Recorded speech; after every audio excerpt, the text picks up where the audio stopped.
Well, the Griffin water tower sprang a leak, sending 1 million gallons of water spewing down below. We first told you about this as breaking news last night, and today we are finding out if it impacts you. As well as what all this water stored was going to be used for. 11 Alive's Molly Oak spoke with Griffin's city manager to get you some answers.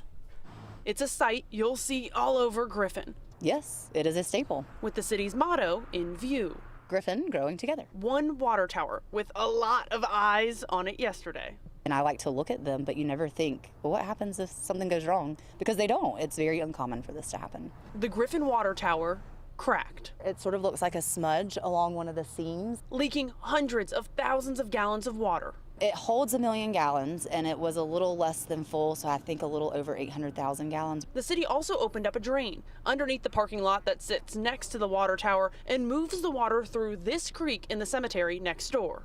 It's a little wet, but it's not any wetter than it was a few weeks ago when we had the big rains come in. That water is part of an emergency supply for the city. Just if we need it.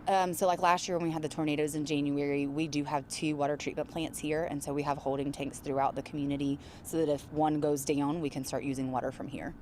And speaking of using water, Jessica O'Connor, the city manager, says, yes, your water is still safe to use. If there is no need to boil any water, you're actually not using the water that was from here anyway, so it has no impact on the current water.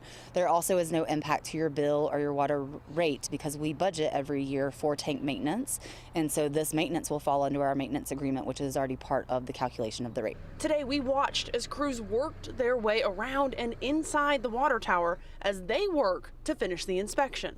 No, the water tower is not going to collapse. There was concern about that at the beginning of the incident yesterday because of the volume of water in there, but it's completely empty. There is no reason for that to collapse, so we are not concerned about that at all. No concern, but questions about the cause behind the crack as Griffin reflects on what happened to their tower.